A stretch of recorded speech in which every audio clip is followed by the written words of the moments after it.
bad out right now. We've been starting to see some intermittent snow moving through the area, and with that snow, it's creating a little bit of rough road conditions. We're starting to see some slush coming up on the roads here in areas, but we've also seen snow plows and crews out making sure that those people heading out for their Thanksgiving travel plans get to their destinations safely today. Now, here's a look at the conditions that we're seeing a little bit south of Buffalo right now. Yeah, Marissa, so far everything here at the Rochester International Airport seems to be running smoothly. Passengers haven't noticed any flight delays or major cancellations, and that seems to be the case at other airports like Buffalo, Syracuse, and Albany. Now, we spoke to airport officials who say they haven't noticed any changes in staffing, but they're not sure how long those employees working without pay can continue to hold out. Each year, hundreds of thousands of visitors visit the Mount Morris Dam here. But this first of its kind installation is something most of them will never get a chance to see. But the results of it will be felt for years to come. Now, if you have to be out in that warm weather, here's some tips for you to keep in mind. Make sure you wear light-colored, loose clothing. Don't forget your sunglasses, and make sure you have a hat or a visor with you if you head outside. After the closure of a number of assisted living facilities around the Rochester area earlier this year, Barrow says a lot of those families turned to senior helpers. Just plain water is okay for us to drink, but for endurance athletes like Conrad or those who work outside in hot, humid conditions, a drink with electrolytes might be the better option. Staff here at Lollipop say it's best to keep pigs in a pair. So if you're looking to adopt one, make sure it has a friend. As you can see, the wind is really going to be the big issue today. We're along the shore of Lake Erie out in Hamburg, it's a little south of Buffalo, and you can really see that this wind is picking up. There's waves coming up behind me along the shoreline here, and that could create some difficult travel conditions today. Lung cancer screening is relatively new. It was first introduced in 2013, so awareness about the testing is relatively low.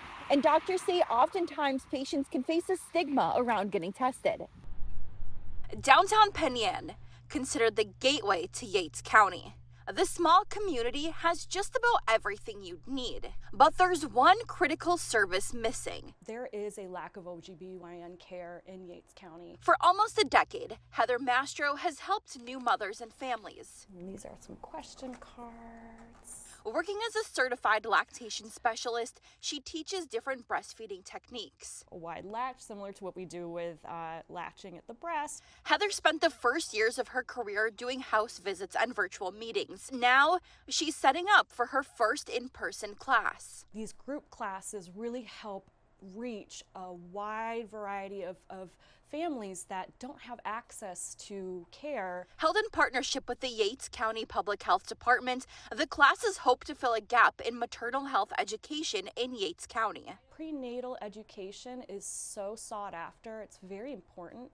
And I know with OBGYN practices, they only have a certain amount of time to spend with their patients. And in rural communities like Penn Yan, that time is harder to come by. A recent state comptroller's report showed that Yates County is one of 4 in the state with no OBGYN physicians, leaving many families to travel to neighboring counties. Depending on where you live in Yates County, expecting mothers can face up to an hour-long drive to receive care. In a rural community, and depending on the time of year it is, that can be easier said than done. Thinking to yourself, oh my gosh, I want to be a good mom. I want to be a good person for this baby. And yet, I know all of these things are coming at me. Sandy Pearl raised 2 kids in Penn Yan and knows the challenges families in rural communities face firsthand. It's why she felt called to start the Living Well, a community outreach organization. We just think, okay, this is where we are, this is where we need to be. What are we going to do in the middle to get people there so that they're safe and they feel safe and they can get good quality prenatal and, let's not forget, aftercare. Transportation to OBGYN appointments is one of the biggest challenges Sandy and her team help with. And to do that, they've learned to get creative. We can try to brainstorm and figure out and do all the things, right? Neighbors, friends, churches. Sometimes it's even just shuffling a family's budget to help them get enough gas money. All this information can be overwhelming for families, but Sandy says to remember there's a community here ready to help them. The only way it's going to work is if we all figure it out together and we all come to the table to listen to the people that it's affecting instead of going with what we think. Rachel Niemi, Spectrum News. A lot of people were coming in, so it seemed like a mix of locals and tourists. Guy Badette is both of those. He grew up in the Finger Lakes region, but left in the 80s. Now he's back as a visitor. Touring around Naples, we went to Hammondsport yesterday, Bully Hill, so doing some sightseeing. Sightseeing, along with doing some sampling inside the War Horse Brewery. It's part of the Three Brothers Winery estate, located along the Seneca Lake Wine Trail. Guy and his wife are among the millions of visitors that come to the wineries across the Finger Lakes region each year. A lot are from New York State, Pennsylvania. There's a huge population that comes up and visits us, especially day trippers. Catherine Warner helps with marketing at Three Brothers. She says the fall foliage brings in a new wave of tourists to the area. Everything starts to change. People think, let's go to wine country and experience that, especially people who aren't near somewhere where they can see the fall, foliage. Wine tourism is a $3 billion industry in New York, according to the New York Wine and Grape Foundation. It brings in about $1.5 billion into the Finger Lakes region alone. Very much a cornerstone of what we do in tourism. It's very much core to our identity. Dozens of brochures line the walls of Jason Jordan's office at the Finger Lakes Tourism Alliance. Just about every one of them is for a winery. When we're marketing the Finger Lakes, we're trying to stretch those boundaries all up and down the East Coast into Canada. Jordan says it's that persistent marketing, combined with a long window for viewing the foliage, that's turned this region into a fall destination. People do call it the Napa Valley of the East. It's not just about attracting visitors in the fall. There's becoming a big push to turn the wineries in this region into year-round destinations. I would say winter too, I would argue, is a great time to come out and do tastings. It's a quieter time, so you get more one-on-one with staff.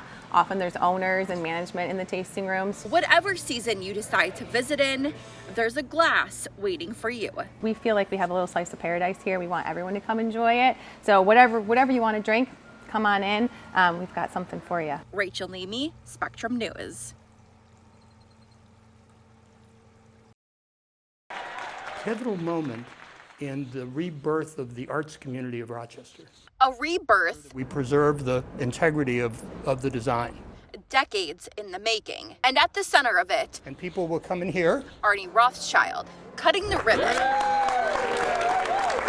on the first phase of a $65 million restoration of Rochester's historic auditorium theater. This is their next big restoration room. It's not just about restoring and expanding the theater. Rothschild says it's about creating an arts ecosystem that reaches beyond Rochester. Buffalo, for example, is a great professional sports town. Syracuse is a great college sports town. But the heritage of Rochester has always been entertainment and the arts. But what we haven't had are the kind of venues that were needed. Now called the West Her Performing Arts Center, this building was originally built as a Masonic temple. The almost 100-year-old space filled with rooms featuring stages of all sizes and lots of office space. Rothschild's plan used this existing building space and turn it into an entertainment center, inviting arts organizations of all sizes to take up a residency. Room to rehearse, show their talents, but also it's going to provide affordable office space for all the arts groups with support services. It's an investment not just for the arts community, but also the local economy. According to studies from the National Endowment for the Humanities, for every $1 spent on theater ticket sales, communities can expect up to $4 to $6 in economic return. It adds so much to the local economy just by drawing people in for these shows. And you want to go out for a night, you want to have dinner, bring your family. Rochester Chamber of Commerce Director Bob Duffy believes that this investment into Rochester's arts community will make it a destination, not just for local organizations, but for ones across the state. An attractor. It will bring people here. It speaks volumes when an investment of this magnitude is being made into a theater. Rochester is going to emerge as the healthiest arts and entertainment community outside of New York City. Rachel Niemi, Spectrum News.